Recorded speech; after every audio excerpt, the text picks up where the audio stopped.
Assalamualaikum warahmatullahi wabarakatuh. Selamat pagi Ananda hebat. Apa kabarnya hari ini? Semoga kita semua selalu dalam lindungan Allah Subhanahu wa Ta'ala.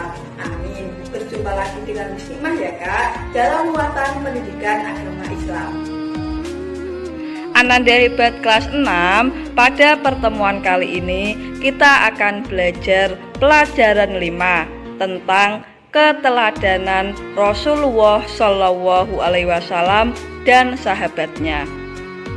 Submateri A. Keteladanan Rasulullah Shallallahu Alaihi Wasallam.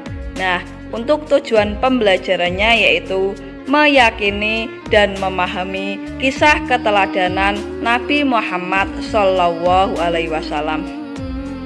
Nah, Ananda hebat, mari kita simak kisah keteladanan Rasulullah Shallallahu Alaihi Wasallam sebagai berikut. Nabi Muhammad Shallallahu Alaihi Wasallam adalah Nabi yang ke-25. Nabi Muhammad sejak kecil sudah yatim piatu. Ayahnya Abdullah meninggal ketika beliau berusia 2 bulan di kandungan, sedangkan ibunya Siti Aminah meninggal ketika Nabi Muhammad berusia 6 tahun. Sehingga Nabi Muhammad SAW ikut kakeknya. Nah, ketika Nabi Muhammad berusia 8 tahun, kakeknya Abdul Muthalib meninggal. Pada usia remaja, beliau Nabi Muhammad diminta bantuan oleh pamannya untuk membawa barang dagangan Siti Khadijah binti Khuwailid yang kaya dan dihormati di kota Mekah. Nabi Muhammad bersama pamannya berdagang ke negeri Syam. Nah, selanjutnya pada usia 35 tahun, Nabi Muhammad Shallallahu Alaihi Wasallam bersama orang-orang Quraisy sedang memperbaiki Ka'bah. Nah, ketika pembangunan sudah sampai di bagian Hajar Aswad, bangsa Quraisy berselisih tentang siapa yang mendapatkan kehormatan untuk meletakkan Hajar Aswad. Lalu orang-orang Quraisy pun bermusyawarah dan akhirnya sepakat untuk menunjuk Nabi Muhammad SAW meletakkan Hajar Aswad tersebut di Ka'bah. Nah, namun Rasulullah SAW mengambil keputusan untuk orang-orang Quraisy tersebut mengambil selembar selendang. Kemudian Hajar Aswad tersebut diletakkan di tengah-tengah selendang tersebut, sehingga orang-orang Quraisy pun bisa membawa Hajar Aswad tersebut secara bersama-sama. Nah, setelah mendekati Ka'bah, Rasulullah SAW kemudian meletakkan Hajar Aswad tersebut.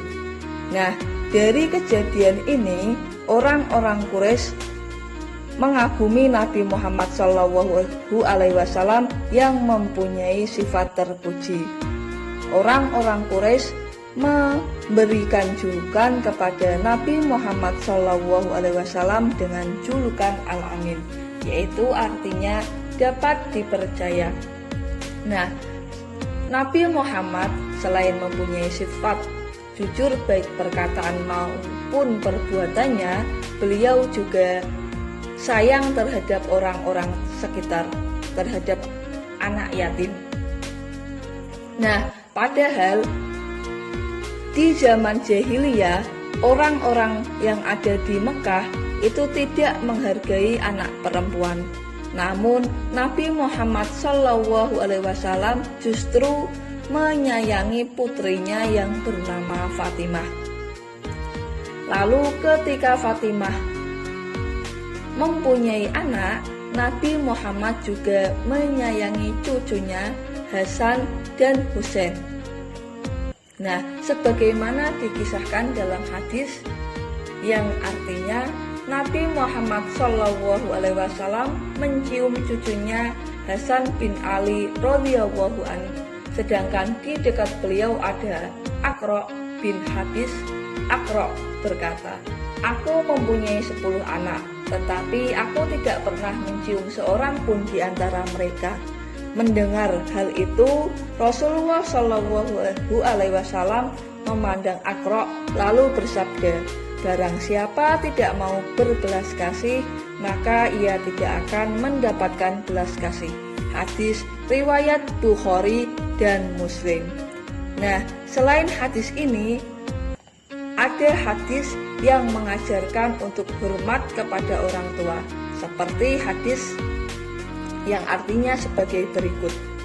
Aku Ibnu Mas'ud pernah berkata kepada Nabi Shallallahu Alaihi Wasallam, amal apakah yang paling disukai oleh Allah? Nabi Shallallahu Alaihi Wasallam bersabda, mengerjakan sholat tepat waktu. Aku bertanya lagi, kemudian apa? Nabi Shallallahu Alaihi Wasallam menjawab, berbaktilah kepada orang tua. Aku kembali bertanya, lalu apa lagi?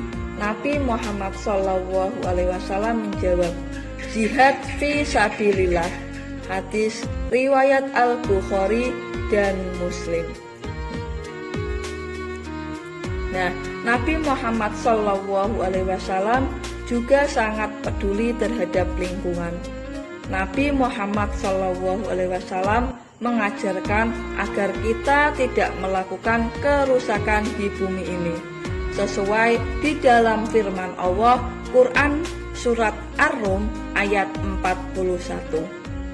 Nah, Nabi Muhammad Shallallahu Alaihi Wasallam diutus oleh Allah Subhanahu wa Ta'ala untuk menjadi penyempurna akhlak manusia. Nabi Muhammad sebagai rahmatan lil alamin atau sebagai pembawa kasih sayang bagi alam semesta ini. Nah, Nabi Muhammad Shallallahu Alaihi Wasallam bertugas untuk mengubah keadaan masyarakat jahiliyah menjadi masyarakat yang sejahtera berdasarkan agama tauhid. Nah, Nabi Muhammad Shallallahu Alaihi Wasallam mengajak kaumnya untuk mengutamakan kemurnian akidah dan selalu menyembah Allah yang Maha Esa.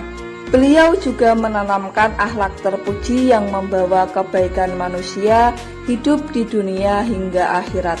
Salah satu sikap terpuji beliau Nabi Muhammad yaitu beliau selalu menanamkan sikap persaudaraan antara kaum pendatang yaitu kaum muhajirin dan penduduk asli kaum Ansor, sehingga mereka saling menolong untuk menciptakan daerah yang tertib dan aman. Di samping itu, masyarakat berperilaku sopan santun sesuai ajaran Rasulullah Shallallahu Alaihi Wasallam. Nah, sebagai umat Nabi Muhammad, kita harus menjunjung tinggi ajaran beliau. Misalnya, kita menghormati orang yang lebih tua, menyayangi orang yang lebih muda.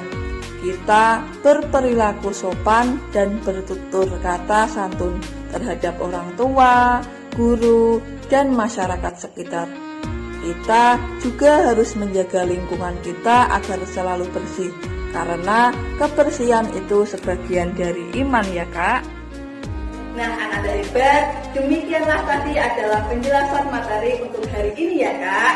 Selamat mengerjakan worksheet dan jangan lupa untuk sholat sunnah 2 pagi, mengaji di rumah dan selalu jaga kesehatan ya Kak. Demikian dari Muslimah. Wassalamualaikum warahmatullahi wabarakatuh.